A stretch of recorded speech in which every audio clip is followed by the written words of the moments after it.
السلام علیکم، welcome to my YouTube channel. آج کی رات ہم ایک ایسی داستان سننے جا رہے ہیں جہاں محبت وقت اور قبر کے فاصلے مٹا دیتی ہے اور ماضی کا ایک وعدہ خاموشی سے حال کے دروازے پر دستک دیتا ہے۔ آنکھیں بند کیجیے، روشنی مدھم کیجیے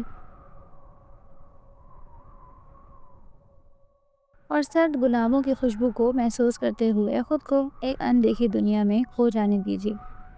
وہ کب سے کروٹیں بدل کر سونے کی کوشش کر رہی تھی، مگر دسمبر کی سرد رات میں کھڑکی کے شیشوں سے ٹکرانے والی یک بستہ ہوا کی سرسراہٹ نے اس کی نیند کو جیسے چٹکیوں میں اڑا دیا۔ اس نے نیم وا آنکھوں سے پہلو میں لیٹے اپنے شوہر اذلان کو دیکھا جو گہری نیند سو رہا تھا۔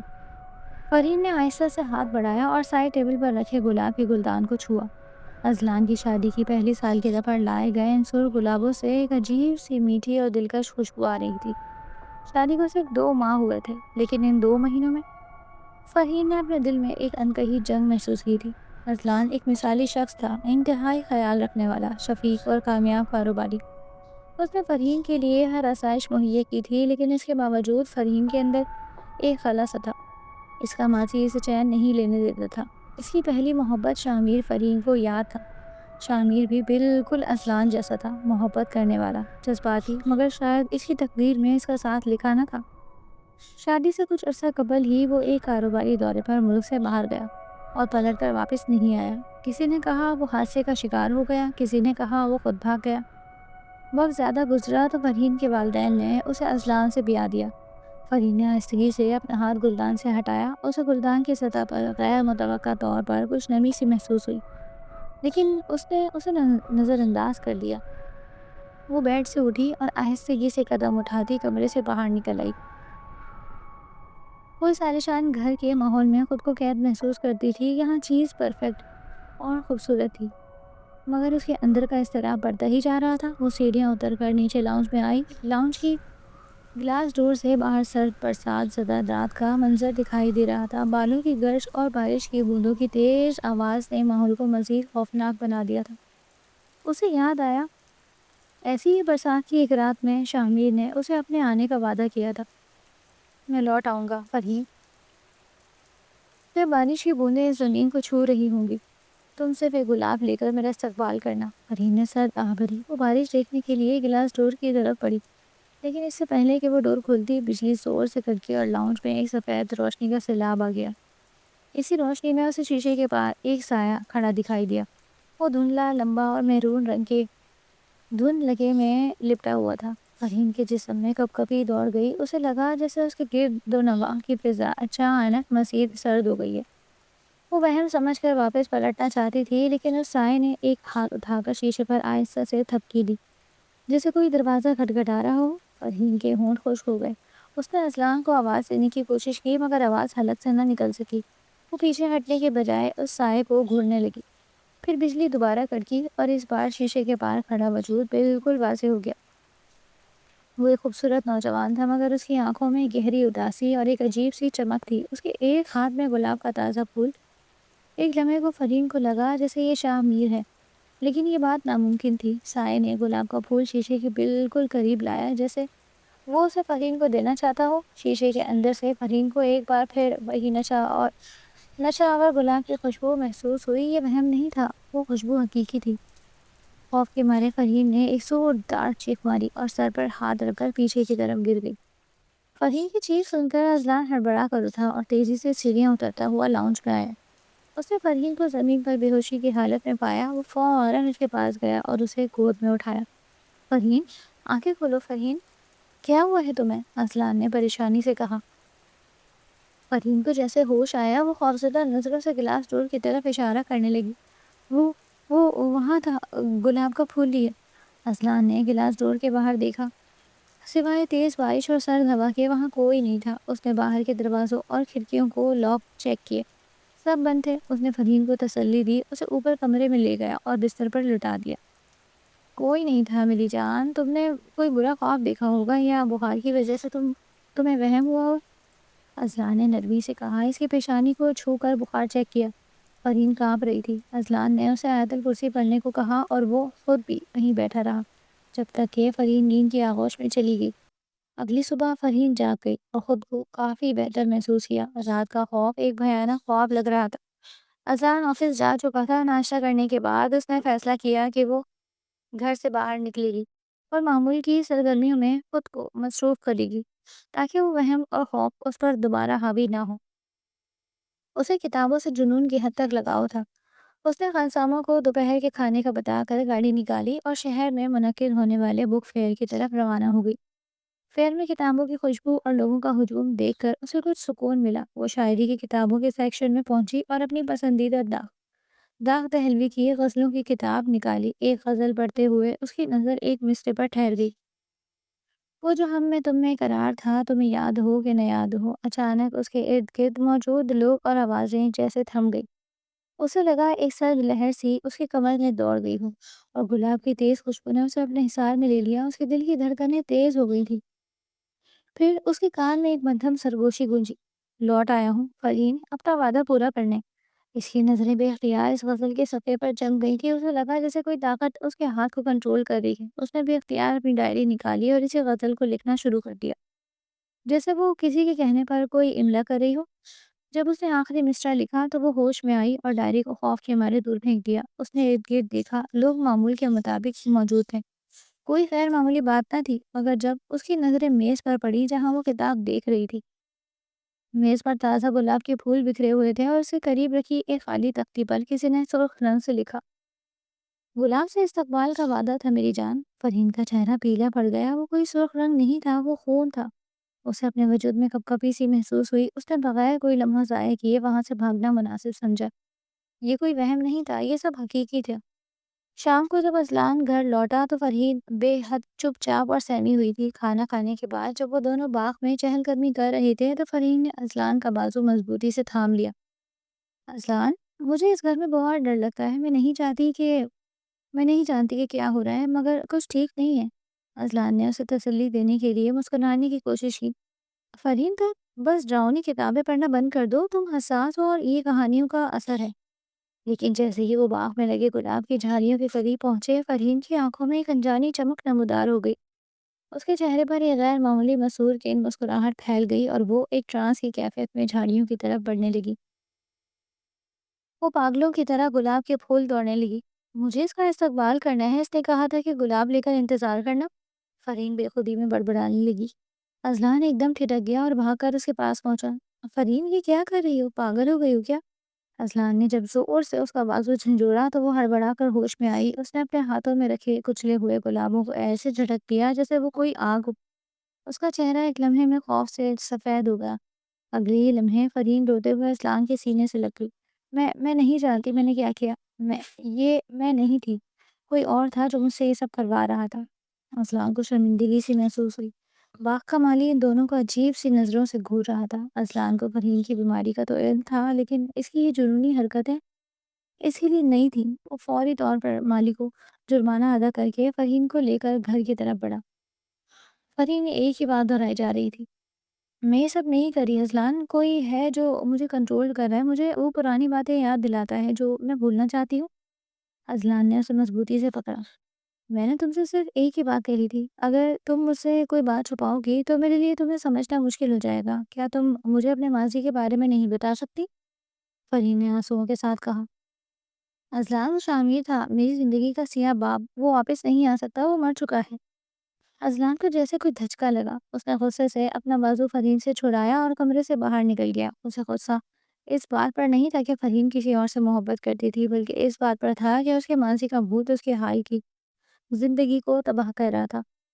اذلان باہر لان میں آیا اور کرسی پر بیٹھ کر لمبی سانسیں لیں۔ اس نے فیصلہ کیا کہ وہ اب اس معاملے کو سنجیدگی سے لے گا، کیونکہ یہ ایک عام وہم سے زیادہ تھا۔ اس نے اپنے بچپن کے دوست ڈاکٹر رافعہ کو فون کرنے کا ارادہ کیا، جو ایک ماہر نفسیات تھا۔ جب اذلان واپس کمرے میں آیا تو فرحین کو بستر پر روتے ہوئے سویا پایا۔ اس کا چہرہ آنسوؤں سے بھیگا ہوا تھا۔ اذلان نے نرمی سے اس کے گالوں کو صاف کیا اور ماتھے پر بوسہ دیا، یہ سوچ کر کہ اس نے غصے میں زیادہ سخت الفاظ استعمال کر دیے۔ رات کے گہرے سناٹے میں جب اذلان اور فرحین دونوں سو رہے تھے تو کمرے میں موجود شیشے کی کھڑکی کا لاک آہستہ سے کھل گیا۔ ٹھنڈی طوفانی ہوا کا ایک تیز جھونکا اندر داخل ہوا اور دیوار پر لڑکی تصویر کے شیشے سے ٹکرا کر چند قطرے خون کی شکل میں بکھر گئے۔ ایک گہرا اداس دیوار کے ساتھ ساتھ چلتا ہوا بیڈ کے قریب آیا۔ اس سائے نے اپنے برف جیسے ٹھنڈے ہاتھ فرین کے چہرے پر رکھ دیے۔ وہ اتنے سرد تھے کہ فرین کی نیند کا تسلسل ٹوٹ گیا۔ آنکھ کھلنے سے پہلے ہی اس نے اپنے ارد گرد گلاب کی تیز خوشبو محسوس کی۔ جب اس نے آنکھیں کھولی تو سامنے چھت سے لٹکتے فانوس کو دیکھا، اور پھر اسے شدید حیرت کا جھٹکا لگا۔ وہ بستر پر نہیں تھی، وہ لاؤنج کے وسط میں رکھے صوفے پر لیٹی ہوئی تھی۔ رات کو وہ اپنے بیڈ روم میں سوئی تھی۔ وہ یہاں کیسے آئی اسے کچھ یاد نہیں تھا۔ اس نے ڈر کر ارد گرد دیکھا اور اس کا دل حلق میں آ گیا۔ پورا لاؤنج جلی ہوئی موم بتیوں اور سرخ گلابوں کے ڈھیروں سے بھرا ہوا تھا۔ ماحول پر ایک عجیب رومانوی اور خوفناک کیفیت چھائی ہوئی تھی، جیسے کوئی قدیم رسم ادا کی گئی ہو۔ وہ پتھرائی ہوئی آنکھوں سے یہ منظر دیکھ رہی تھی کہ اچانک اسے پیچھے سے لکڑی کے جھولے کی ہلنے کی آواز آئی۔ اس نے خوفزدہ ہو کر جھولے کی طرف دیکھا۔ اس کا سارا خون خشک ہو گیا۔ جھولے پر ایک وجود بیٹھا ہوا تھا اور ہلکے ہلکے جھول رہا تھا۔ اس کی موجودگی نے فرین کو بتا دیا کہ یہ انسان نہیں، کوئی غیر مرئی مخلوق ہے۔ وہ بھاگنے کے لیے پلٹی، مگر کھڑکی سے چھن کر آتی چاندنی اور اس وجود کے چہرے پر پڑی۔ وہ کوئی ڈراؤنا بھوت نہیں تھا، وہ شامیر تھا۔ کہا تھا نا لوٹ آؤں گا، تمہیں اپنے ساتھ لے جانے کے لیے لوٹ آؤں گا، شامیر نے محبت بھری مدھم آواز میں کہا۔ فرین بے یقینی سے اس کی طرف بڑھی۔ اس کے ہونٹوں پر ڈرتی ہوئی سرگوشی تھی۔ شامیر! اس کا نام سنتے ہی شامیر کے لبوں پر ایک خطرناک فاتحانہ مسکراہٹ ابھری۔ شامیر کی آواز میں ایک ایسا سحر تھا جو فرین کی برسوں کی جمی ہوئی برف کو پگھلا گیا۔ وہ اپنے قدموں پر کنٹرول کھو چکی تھی۔ خوف، حیرت اور دیرینہ محبت کے ملے جلے جذبات اسے شامیر کی طرف کھینچ رہے تھے۔ تم زندہ ہو؟ فرین کی آواز کانپ رہی تھی۔ تم تو مر گئے تھے؟ شامیر اب بھی جھولے پر بیٹھا مسکراتی نگاہوں سے اسے دیکھ رہا تھا۔ اس کی مسکراہٹ کے پیچھے ایک گہری اذیت چھپی ہوئی تھی۔ میں تمہیں چھوڑ کر کہاں جا سکتا تھا فرین؟ میرا جسم بھلے ہی یہاں نہیں تھا، مگر میری روح، میرا وعدہ، وہ ہمیشہ تمہارے پاس رہا۔ اس کا لہجہ دھیما مگر پرعزم تھا۔ فرین نے بے اختیار اپنے گرد و نواح میں بکھرے سرخ گلابوں پر نظر دوڑائی، جن کی خوشبو نے اس وقت تک اس کے ہوش و حواس پر قبضہ کر لیا تھا۔ اس نے غصہ اور بے بسی سے اپنے آنسو پونچھے۔ جھوٹ! تم نے دھوکہ دیا، تم نے وعدہ توڑا۔ کیا سمجھتے ہو میرے پاس آ کر یہ ڈرامہ کرو گے اور میں معاف کر دوں گی؟ تمہاری وجہ سے میری زندگی جہنم بن گئی۔ میرے گھر والوں نے مجھے ایک اجنبی کو بیاہ دیا۔ وہ سب تمہیں ایک سیاہ باغ سمجھتے ہو؟ میں مر جاتی مگر تمہیں یاد نہ کرتی۔ وہ زمین پر گھٹنوں کے بل گر کر ہچکیوں سے رونے لگی۔ شامیر اپنے چہرے پر گہرا دکھ لیے جھولے سے اٹھا اور فرین کے سامنے کھڑا ہو گیا۔ اس کی نظریں فرین پر گڑی تھیں، جن میں اس کے لیے شدید محبت اور تکلیف کا عکس تھا۔ تمہاری ناراضگی برحق ہے فرین، تمہارا غصہ قبول ہے، لیکن ایک بات جان لو، میں نے دھوکہ نہیں دیا۔ میں آج تک قید تھا، ایسی قید میں جہاں سے لوٹنا کسی انسان کے بس میں نہیں تھا۔ اس کے لہجے میں ایسی سچائی تھی کہ فرین کی آنکھوں سے مزید آنسو بہنے لگے۔ اب میں لوٹ آیا ہوں اپنا ادھورا وعدہ پورا کرنے، شامیر نے سوال کیا اور محبت سے فرین کی ٹھوڑی کو اپنے اوپر کیا۔ فرین نے براہ راست اس کی گہری آنکھوں میں دیکھا۔ ایک لمحے کو اسے لگا جیسے اس کی آنکھیں اسے اپنے اندر کھینچ رہی ہیں۔ اس کی شخصیت میں ایک ایسی غیر معمولی کشش تھی جو اسے دنیا کی ہر طاقت سے زیادہ قوی محسوس ہوئی۔ میں دلیلیں دینا نہیں جانتا، میں قسمیں نہیں اٹھاؤں گا، بس یہ یاد رکھنا کہ دل جب ایک بار کسی پر ٹھہر جائے تو وہ کسی اور کو قبول نہیں کرتا، شامیر نے محبت سے لبریز لہجے میں کہا اور فرین کا ہاتھ تھام لیا۔ اس کا لمس برف جیسا سرد تھا۔ اب ہمارا تعلق دل اور دھڑکن جیسا ہے، دنیا کی کوئی طاقت ہمیں جدا نہیں کر سکتی فرین، اب ہم ہمیشہ ساتھ رہیں گے۔ یہ الفاظ سنتے ہی فرین کے ہونٹوں پر ایک دلکش مسکراہٹ سجی۔ وہ مسکراہٹ جس میں نہ خوف تھا اور نہ غصہ، صرف اطمینان تھا۔ وہ شامیر کے سحر میں مکمل طور پر گرفتار ہو چکی تھی۔ فجر کے الارم کی آواز پر اذلان کی آنکھ کھلی۔ وہ فوراً سیدھا ہو کر بیٹھ گیا۔ بیڈ پر فرین موجود نہیں تھی۔ اذلان کو حیرت ہوئی کہ فرین نے اسے جگایا بھی نہیں، اور اس کی وجہ سے وہ آج کی اہم میٹنگ کے لیے دیر سے اٹھا تھا۔ وہ جلدی سے تیار ہوا اور کمرے سے باہر نکل گیا۔ ڈائننگ ہال میں میز پر ناشتہ لگا ہوا تھا، مگر فرین کہیں نظر نہیں آئی۔ اذلان کو لگا کہ وہ اب بھی رات والی بات پر ناراض ہے۔ وقت کی کمی کی وجہ سے وہ ناشتے کیے بغیر ہی آفس کے لیے روانہ ہو گیا۔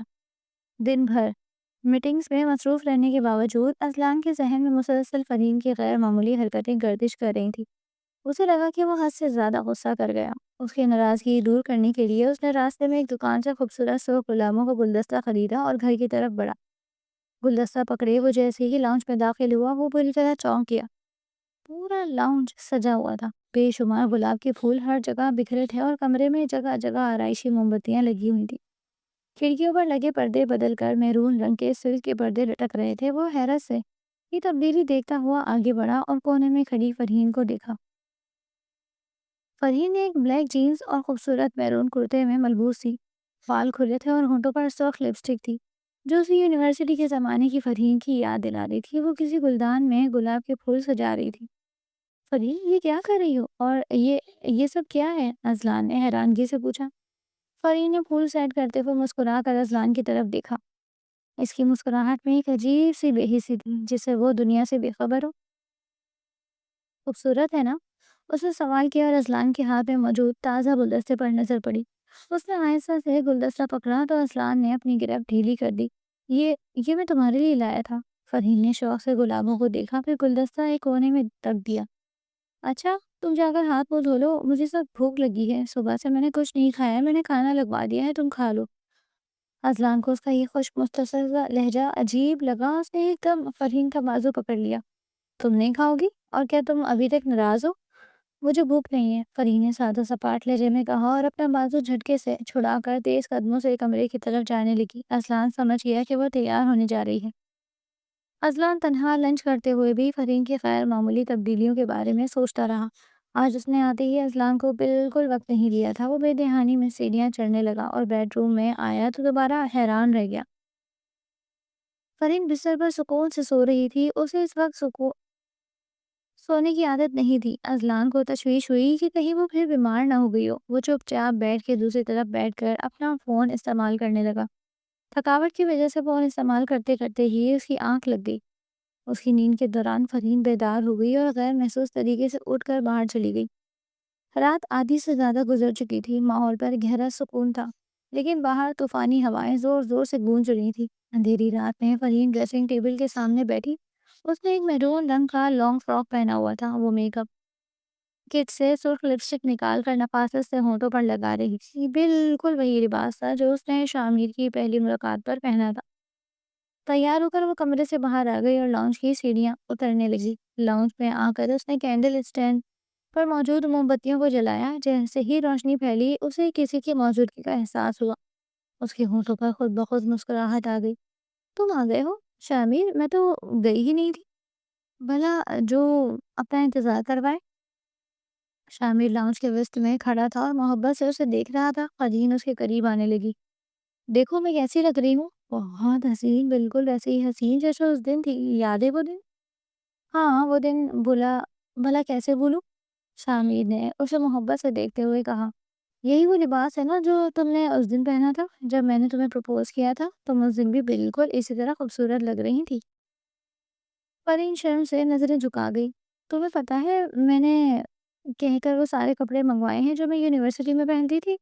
تم نے مجھ سے کہا تھا کہ تم مجھے پہلے جیسا ہی سورا دیکھنا چاہتے ہو، اس لیے میں نے ایسا کیا ہے۔ بہت اچھا کیا فرحین۔ شامیر نے مسکراتے ہوئے اس کے قریب آیا اور اس کی مخموری آنکھوں میں دیکھا۔ فرحین نے جب اس کی آنکھوں میں دیکھا تو شرم سے سرخ ہو گئی۔ اچانک اس کے لہجے میں غصہ اور نفرت درایا۔ مجھے اس کا میرے پاس آنا پسند نہیں۔ کون؟ کس کا آنا پسند نہیں؟ شامیر نے حیرت سے پوچھا۔ جو اوپر اس وقت کمرے میں سو رہا ہے، ازلان۔ اس کا مجھے چھونا، مجھ سے بات کرنا، حتیٰ کہ دیکھنا بھی مجھے اچھا نہیں لگتا۔ میں اسے خود سے دور رکھنے کی کوشش کرتی ہوں مگر وہ پھر بھی کوئی نہ کوئی حرکت کرتا ہے جو مجھے ناگوار گزرتی ہے۔ اسے مجھ سے بہت دور کر دو۔ فرحین کا لہجہ انتہائی تلخ اور پرتشدد تھا۔ شامیر نے اسے دیکھا اور اس کے ہونٹوں پر ایک پراسرار مسکراہٹ پھیل گئی۔ اسی وقت بادل زور سے گرجے اور باہر بارش شروع ہو گئی۔ شامیر نے گردن موڑ کر گلاس ڈور سے باہر لاؤنج میں برستی بارش دیکھی۔ بارش ہو رہی ہے فرحین؟ تمہیں یاد ہے جب تم مجھ سے پہلی بار ناراض ہوئی تھی تو برستی بارش کی سرد رات میں پوری رات میں تمہارے گھر کے باہر کھڑا رہا۔ وہ باتیں کرتے کرتے ڈور کھول کر باہر لان میں کھڑا ہو گیا، جبکہ فرحین کسی معمول کی طرح اس کے پیچھے آئی اور ڈور میں کھڑی ہو گئی۔ بارش میں کھڑے شامیر نے اس کی طرف دیکھا اور ہاتھ سے آگے آنے کا اشارہ کیا۔ فرحین قدم بڑھا کر بارش میں آ کھڑی ہوئی۔ اس کا میرون فراک گیلا ہو رہا تھا مگر وہ پرسکون کھڑی تھی۔ کیا ہو فرحین؟ میرے ساتھ دینے سے گھبرا رہی ہو؟ فرحین کو کپاتی رہی مگر شامیر خود پرسکون کھڑا تھا، جیسے بارش کا اثر اس پر نہ ہو۔ اگر میں آج تم سے کہوں کہ میرے پاس ہی رہو تو کیا تم میرے پاس رہو گی؟ ہاں، میں تمہارے پاس ہی رہوں گی شامیر۔ اذلان کی آنکھ کھلی، سورج کی روشنی کھڑکی سے اس کے چہرے پر پڑی۔ اس نے گھبرا کر چاروں طرف دیکھا، فرین موجود نہیں تھی۔ اذلان فوراً اٹھ بیٹھا اور پریشانی کے عالم میں فرین کو ڈھونڈتے ہوئے لاؤنج میں آیا۔ جیسے ہی وہ لاؤنج میں پہنچا، اس کے قدموں تلے زمین نکل گئی۔ میرون فاق میں بھیگی ہوئی فرین زمین پر بے حس پڑی تھی، اس کے ہونٹ نیلے پڑ چکے تھے اور وہ بے ہوش تھی۔ فرین، آنکھیں کھولو، یہ کیا کیا تم نے؟ اذلان نے اسے اپنی گود میں اٹھایا اور دوڑتے ہوئے گاڑی تک آیا۔ اسے گاڑی میں لٹا کر ڈرائیونگ سیٹ سنبھالی اور تیزی سے اسپتال لے آیا۔ اسپتال پہنچتے ہی فرین کو ایمرجنسی میں لے جایا گیا۔ اذلان انتظار کی کیفیت میں کوریڈور میں چل رہا تھا۔ کچھ دیر بعد ڈاکٹر باہر آیا۔ سر، آپ کی بیوی کی حالت فی الحال ٹھیک ہے، انہیں شدید بخار ہے اور بلڈ پریشر بھی کم۔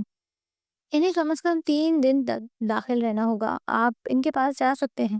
ڈاکٹر کے جانے کے بعد اذلان پرائیویٹ روم کا دروازہ کھول کر اندر گیا۔ فرین بے ہوشی کے حالت میں بیڈ پر لیٹی تھی، اس کے بازو پر کنولا لگا ہوا تھا۔ اذلان اسے قریب آیا اور محبت سے اس کے چہرے پر ہاتھ پھیرا۔ فرین، تم ٹھیک ہو نا؟ یہ کیا کیا تم نے؟ اتنی سرد اور بارش والی رات میں بھیگنا کیوں؟ فرین نے اچانک اپنا ہاتھ اذلان کے ہاتھ سے چھڑا لیا اور حیرت سے گرد دیکھنے لگی۔ یہ میں کہاں ہوں؟ اسپتال میں؟ مجھے گھر جانا ہے، وہ بے چینی سے بولی۔ اٹھنے لگی مگر سر چکرانے کے باعث دوبارہ تکیے پر گر گئی۔ ابھی تمہاری طبیعت ٹھیک نہیں ہے، تم نے سنا نہیں؟ مجھے واپس گھر جانا ہے، وہ چیخ اٹھی اور اپنے ہاتھ سے لگی ڈرپ کھینچ کر اتارنے لگی۔ اذلان نے فوراً اس کا ہاتھ پکڑ لیا۔ یہ کیا کر رہی ہو تم؟ اذلان نے باہر کھڑی نرس کو آواز دی، جو فوراً ڈاکٹر کو لے جانے چل پڑی، جبکہ وہ خود فرین کو قابو کرنے کی کوشش کر رہا تھا مگر وہ واپس گھر جانے کی ضد کر رہی تھی۔ ڈاکٹر اور نرسوں نے بڑی مشکل سے فرین کو قابو کیا اور اسے سکون آور دوا دی تاکہ اس کے اندر کی بے چینی ختم ہو۔ اذلان اس کے بستر کے پاس بیٹھا اسے دیکھتا رہا۔ اس کی آنکھوں میں گہری تشویش تھی۔ یہ پہلی بار تھا کہ فرین نے اس قدر شدت سے رد عمل ظاہر کیا تھا۔ یہ محض بخار کا اثر نہیں تھا، یہ کچھ اور تھا جو اسے اندر سے کھوکھلا کر رہا تھا۔ وقت شام کے گہرے رنگ میں ڈھل رہا تھا۔ اسپتال کے کمرے میں لگی مدھم روشنی نے ماحول کو ایک عجیب سی اداسی دے رکھی تھی۔ اذلان صوفے پر سر ٹکائے آنکھیں موندے بیٹھا تھا۔ فرین کے جاگنے کا انتظار کرتے کرتے اسے اونگ آ گئی۔ اس کی نیند کا تسلسل ٹوٹا جب اس نے محسوس کیا کہ کمرے کے اندر گلاب کی تیز خوشبو پھیلی ہوئی ہے۔ اس نے آنکھیں کھولی تو وقت 7 بجے کا تھا۔ اس نے فوراً بیڈ کی طرف دیکھا تو حیران رہ گیا۔ فرین بیڈ سے ٹیک لگائے بیٹھی ہوئی تھی اور سوپ پی رہی تھی۔ فرین، تم ٹھیک ہو نا؟ اذلان نے جلدی سے اٹھ کر پوچھا۔ فرین نے سرسری سی نگاہ اس پر ڈالی۔ ہاں، اب تمہیں بخار تو نہیں؟ جیسے ہی وہ اس کی پیشانی چھونے کے لیے ہاتھ بڑھاتا، فرین پیچھے ہٹ گئی۔ نرس نے کمرے میں داخل ہوتے ہی چیک کر لیا تھا۔ جی، اب بخار کنٹرول میں ہے۔ تم تم نے سوپ پی لیا؟ اذلان نے جھجکتے ہوئے پوچھا۔ فرین نے روکھے لہجے میں کہا، مجھے خود کو صحت مند رکھنا ہے اذلان، تاکہ میں یہاں سے جلد جا سکوں۔ اس نے فوراً سوپ کا پیالہ میز پر رکھ دیا اور چہرے پر کوئی تاثر لائے بغیر کھڑکی سے باہر دیکھنے لگی۔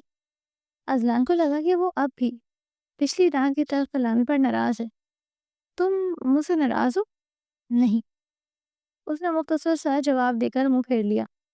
اذلان رات بھر جاگ کر اس کے پاس بیٹھا رہا۔ ہر بار جب اس کی آنکھ کھلتی وہ دیکھتا کہ فرین جاگ رہی ہے اور خاموشی سے چھت کو گھور رہی ہے۔ اس کی آنکھوں میں گہری تھکاوٹ اور ویرانی تھی، مگر خوف کا کوئی نشان نہیں تھا۔ وہ ایسی لگ رہی تھی جیسے اس نے رات کے خوف سے سمجھوتا کر لیا ہو۔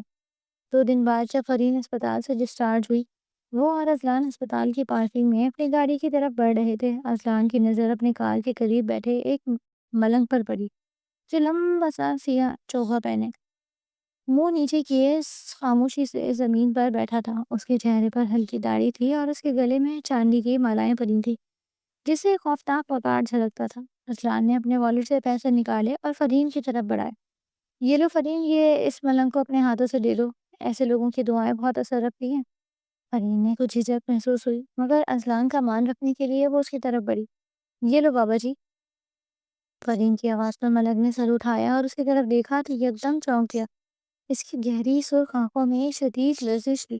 وہ فوراً کھڑا ہو گیا اور پھٹی پھٹی آواز میں بولا، رک جا بیٹی، یہ کیا کر رہی ہو؟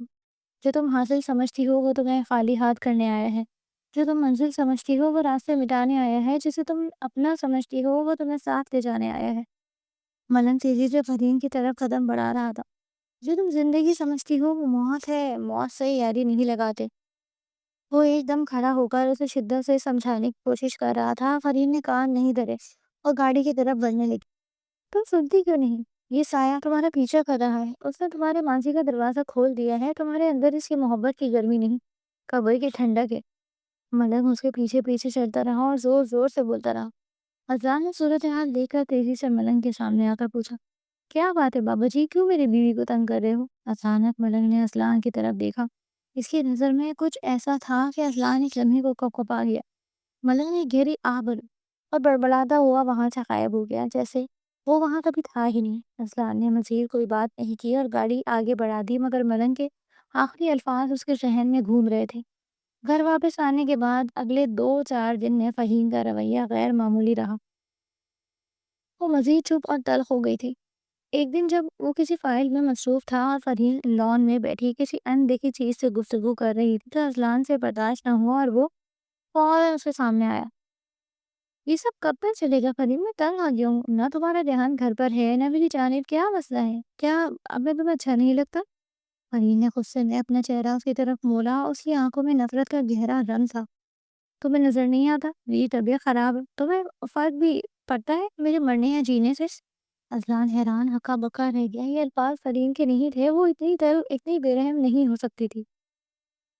اذلان کی ذہنی الجھنیں بڑھتی جا رہی تھی۔ اس نے رات کو اپنے دوست ڈاکٹر رافع کو کال کر کے رہنمائی لی۔ ڈاکٹر نے مشورہ دیا کہ وہ محبت اور نرمی سے معاملے کو حل کرنے کی کوشش کرے، لیکن اگر صورتحال مزید خراب ہو تو وہ فرین کو فوراً اس کے پاس لے آئے۔ چند دن بعد اذلان گھر واپس آیا تو کمرے کا منظر دیکھ کر حیران رہ گیا۔ اس کی بیوی اپسرا بن کر بیٹھی تھی، بلیک لانگ فراک میں، ہلکی جولری اور نفیس میک اپ کے ساتھ۔ وہ پھر سے شامل کے لیے تیار ہوئی۔ فرین نے اذلان کے عکس کو ڈریسنگ ٹیبل کے شیشے میں دیکھا اور منہ پھیر لیا۔ اس کے چہرے پر سرد مہری اور حقارت تھی۔ اذلان نے اس کا ہاتھ پکڑنے کی کوشش کی تو وہ چیخ اٹھی، ہمت کیسے ہوئی تمہاری مجھے ہاتھ لگانے کی؟ اذلان کا دماغ گھوم گیا۔ ایک لمحے کو اس کا دل کیا وہ فرین کو ایک تھپڑ لگا دے تاکہ وہ ہوش میں آئے، مگر ضبط کر گیا۔ اسے ڈاکٹر رافع کا مشورہ یاد آیا، صبر اور نرمی۔